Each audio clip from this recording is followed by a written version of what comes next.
Welcome to MedTalks, your go-to source for health information and medical insights. I'm your host, Juvenava, and we are bringing you the latest in healthcare. Whether you're looking to understand the basics of wellness, gain practical tips for everyday health, or learn about community resources available to help you live a healthier and happier life, MedTalks has you covered. Join us on this journey to better health, and remember, a healthier you starts with a single conversation. Stay informed, stay healthy with MedTalks, where every talk is a step towards a better you.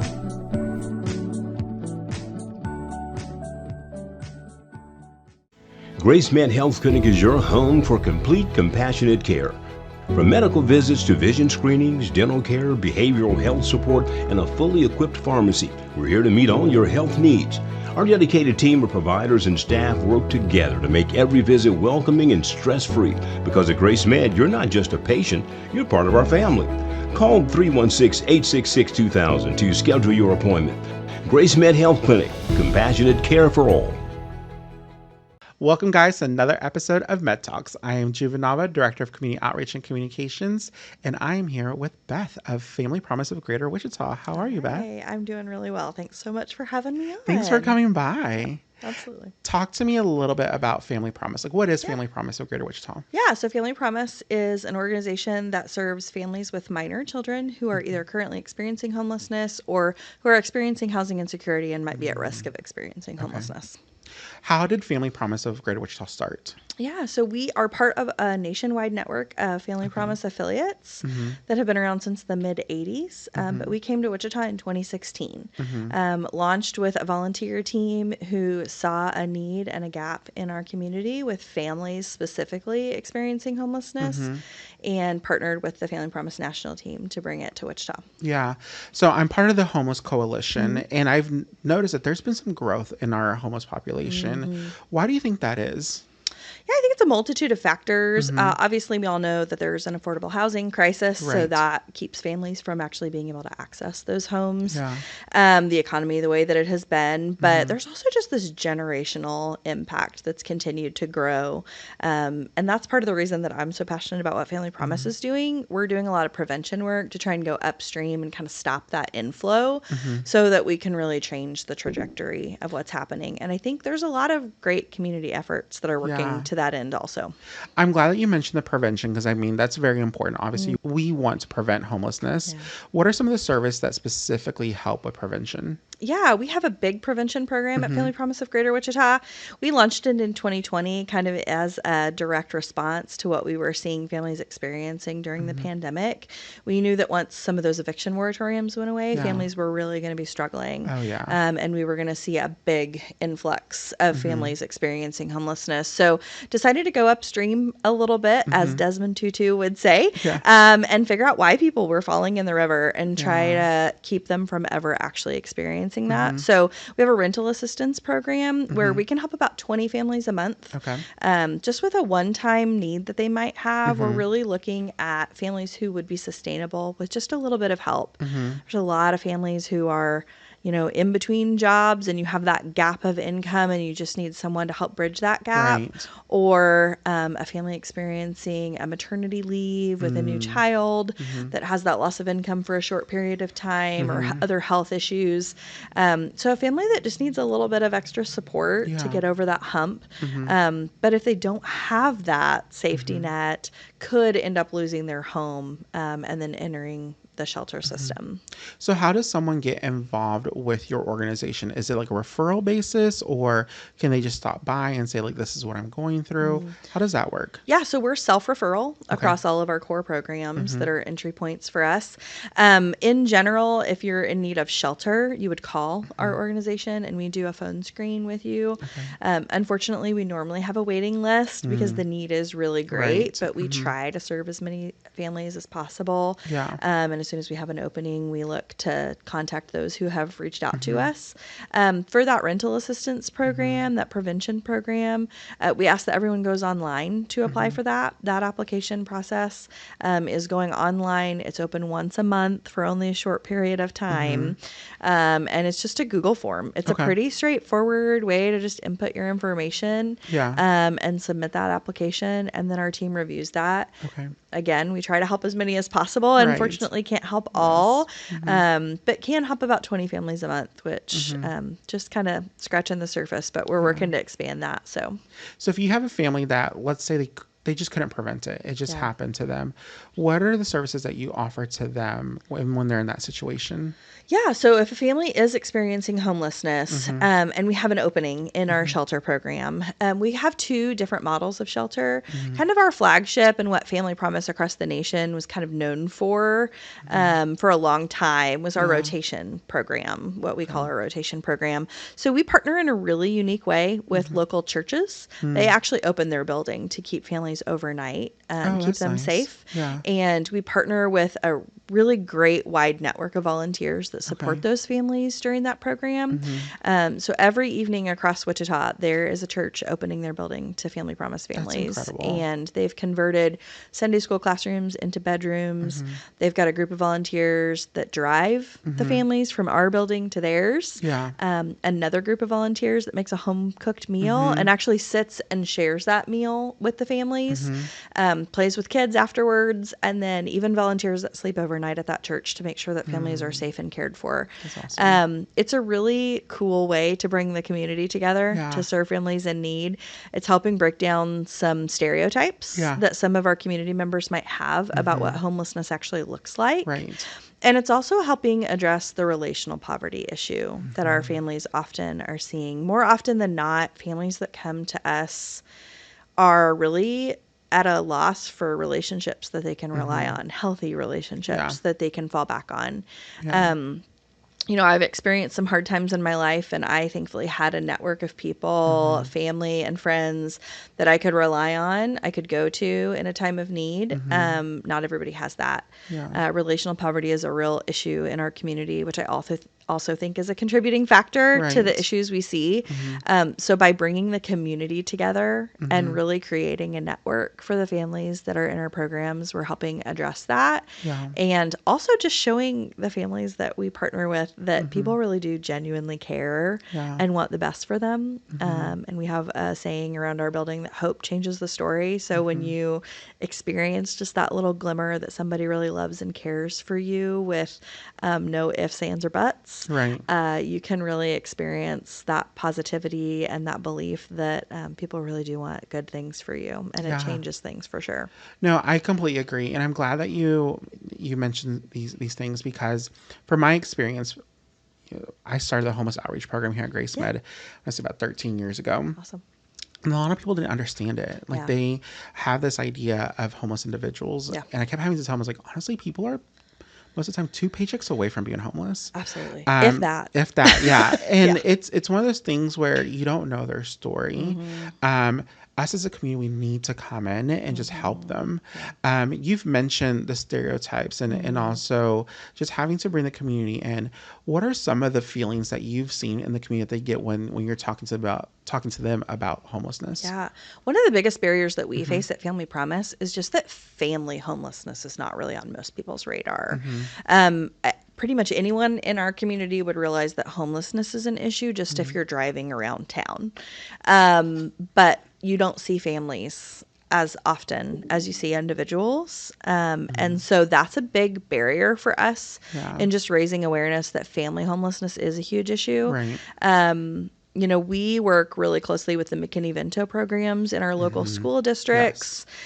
We define family homelessness as a family that doesn't have a permanent nighttime residence. So, you know, if you look at point in time count numbers, which are really important, as you know, for our community to be able to get the resources we need to support those who are unsheltered, that number is going to look very different than our McKinney-Vento numbers.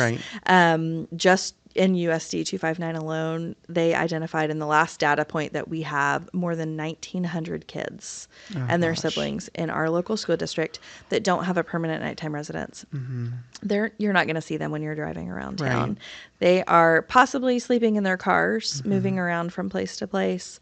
They're often doubling up with family and friends, those that they have left, but that sometimes can be a little bit of a precarious situation.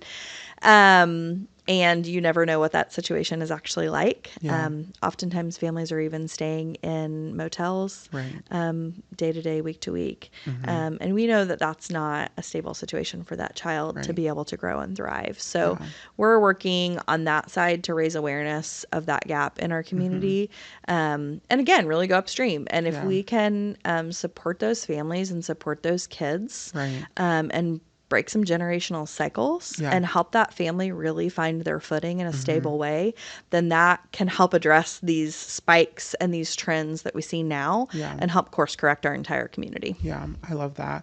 For us, we depend a lot on our community partners. Absolutely. What does your relationship with your community partners look like, and who are some of your partners? We love our community partners. We are really set on not relying on ourselves to do everything. We don't want to duplicate services. We want to stay in our lane. We want to figure out what we really are good at, and what we like to call our sweet spot. Our sweet spot is that relational support that we give families, the way that we can really wrap around families. We can't do that alone. And so we work with a lot of other providers in the community. We refer to Grace Med. We refer to a lot of people. We work really closely with the other shelters in town that support families. So it's us and St. Anthony's are really focused on families. Humankind has individuals and families. We refer a lot across the different shelters to try and support families.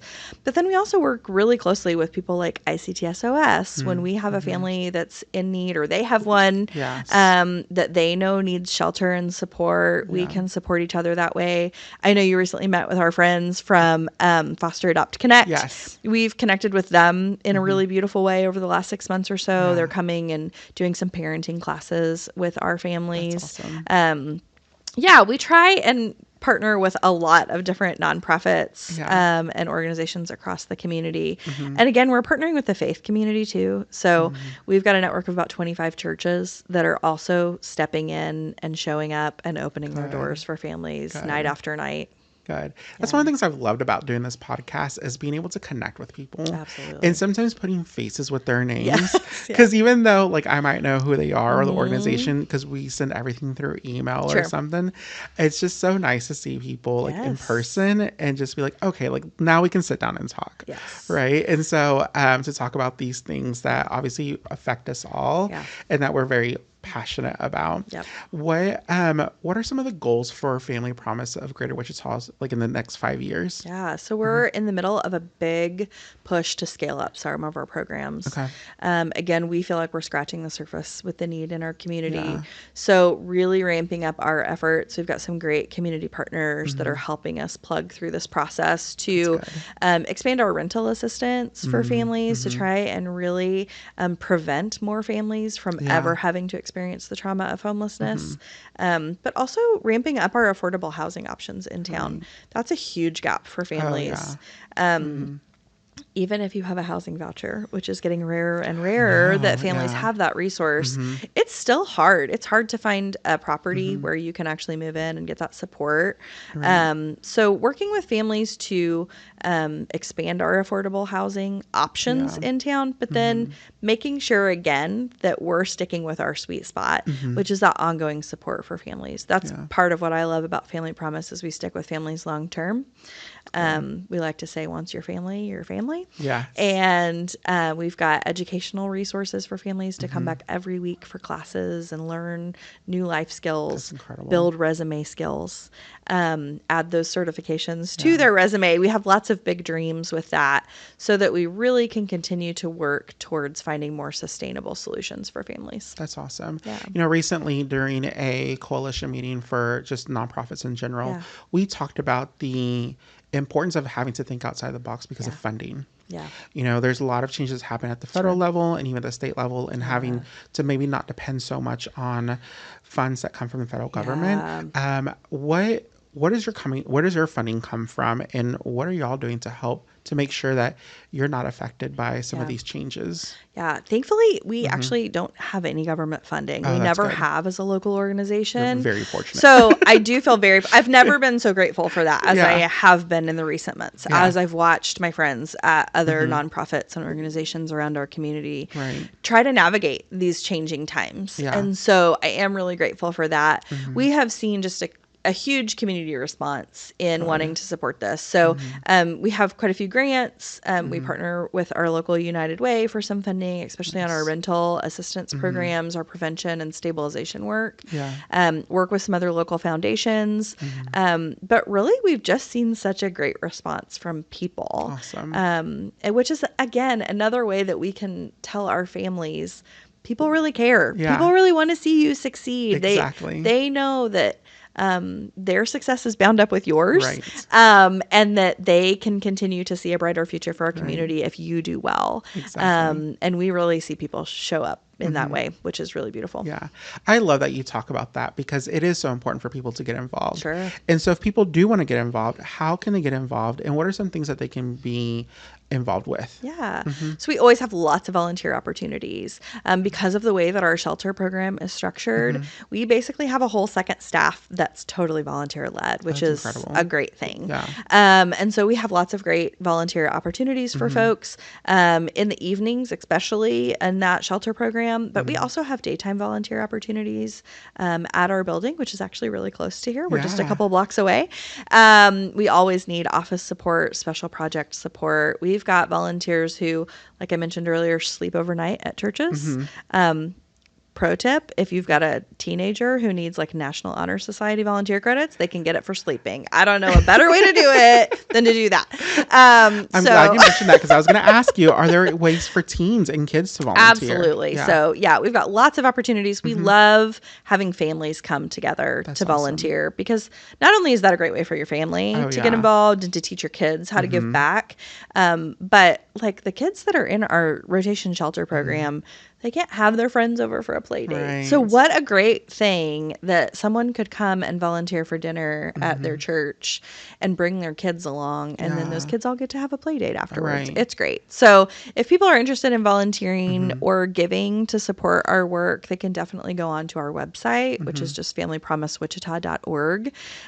There's a volunteer tab that shows how to get involved. There's an events tab to kind of know what's coming up. And then that's also where folks would go to apply for assistance and learn more about getting the resources that they need. There's a little Get Help tab on there. Awesome.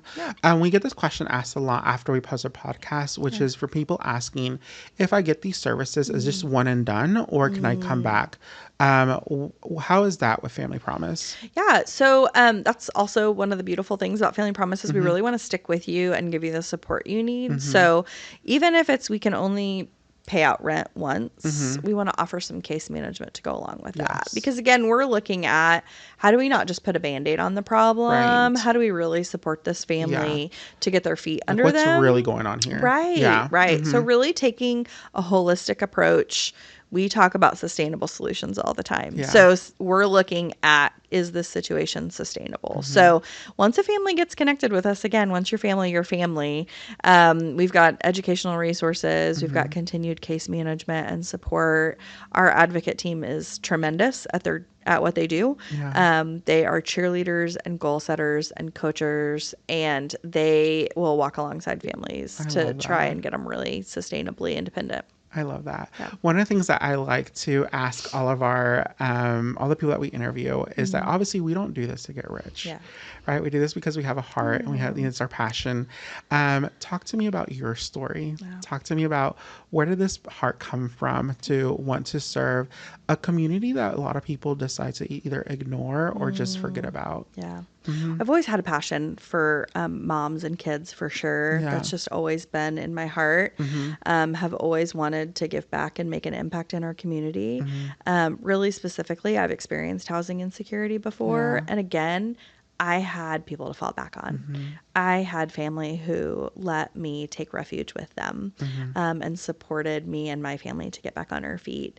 Not everybody has that. And that is so relatable to so many of us that we know that if we wouldn't have had that person we could call, that we may have been finding ourselves in a very different situation. Yeah. So to be able to step into a situation where you can be that person, or be a part of being that person, Right. is just hugely satisfying. Yeah.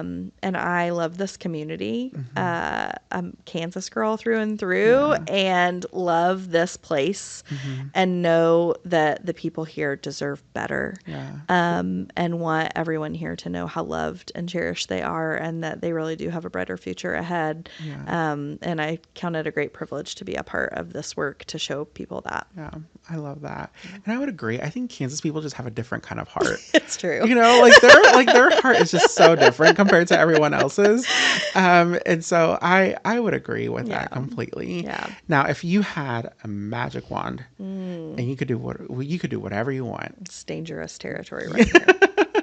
That has to be specifically with the work that you are Yeah. doing. What would you do? Oh, I'd have a house for every family. Yeah. That is my Right. immediate, I just want a house for every family, because I want a place where every kid can put down some roots and really thrive. And feel safe. Absolutely. Right. Yeah, I agree. Absolutely. I completely agree. Yep. Thank you so much for joining us, Beth. you. I really appreciate This you. is joy. I appreciate all the work that you are doing. Thank you, you too. If there's ever anything that we can do for y'all, just let us know. And so I appreciate you joining us today. I appreciate you too, and thanks so much for doing Thank this you, and of just course. continuing to bring us all together to Yes. solve these community problems. I appreciate that. Thank you so Yeah. much. If you are interested in finding out more information about Family Promise of Greater Wichita, visit their website, familypromisewichita.com. .org. .org. Very close. Yes, .org. And then just see what they are doing and everything like that. So thank you so much. We'll see you next time, and bye, guys.